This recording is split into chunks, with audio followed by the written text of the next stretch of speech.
ರೂವಾರಿಗಳು ಎಲ್ಲರನ್ನು ನಮಸ್ಕರಿಸಿ ಇಲ್ಲಿ ಸಂಜು ಅವರಾಗಿರ್ಬೋದು, ಅಶೋಕ್ ಅವರಾಗಿರ್ಬೋದು, ಏನಾದರೂ ಸರಿ ಅಂಬೇಡ್ಕರ್ ಸ್ಮರಿಸೋದೇ ನೀವು ದೇವ್ರಿಗೆ ಸ್ಮರಿಸಿದ್ರೆ ಸ್ವರ್ಗಕ್ಕೆ ಹೋಗ್ತಿದ್ವಿ ಅಂತ ಹೇಳಿದ್ರು. ಆದ್ರೆ ಅವರು ಗಮನದಾಗ ಇಟ್ಕೋಬೇಕಾಗ್ತೈತಿ ಇವತ್ತಿನ ದಿವಸ.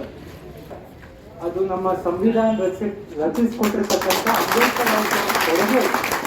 ಆ ಒಂದು ಸಂವಿಧಾನ ಶಿಲ್ಪಿಗಳಾದಂಥ ಅಂಬೇಡ್ಕರ್ ಅವರು ಒಂದು ಕೊಡುಗೆದಿಂದ ಇವತ್ತ ಯಾವುದೇ ವ್ಯಕ್ತಿ ಕನಸು ಕಂಡು ಯಾವುದೇ ಹುದ್ದೆಗೆ ಹೋಗ್ಬೋದು ಅನ್ನುವಂಥ ಒಂದು ಅರಿವು ಇಲ್ಲಾರ್ದೆ ಅವರು ಒಂದು ಬಹಳ ತುಚ್ಛವಾದಂತ ಮಾತಾಡ್ಬಿಟ್ರು.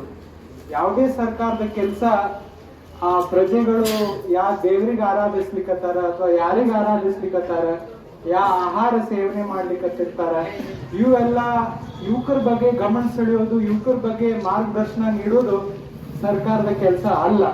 ಆದ್ರೆ ದುರ್ದೈವಶ ಎಷ್ಟು ಜನ ನಾವು ಬಡತನ ರೇಖೆಯಿಂದ ಹೊರಗೆ ತೆಗೆದೀವಿ ಅನ್ನೋದ್ರ ಬಗ್ಗೆ ನಮಗೆ ಮಾಹಿತಿ ಕೊಡೋದ್ರ ಬಿಟ್ಟು ಇವರು ದೇವರಿಗೆ ಆರಾಧನೆ ಮಾಡ್ರಿ, ಅಂಬೇಡ್ಕರ್ ಬಿಡ್ರಿ ಅಂತಕ್ಕಂಥ ಮಾತು ಆ ಒಂದು ಏನು ನಮ್ಮ ಪಾರ್ಲಿಮೆಂಟ್ ದಲ್ಲಿ ಆಡ್ ಹೋಗಿದ್ದು ಅತ್ಯಂತ ಖಂಡನೀಯ ಒಂದು ವಿಷಯ.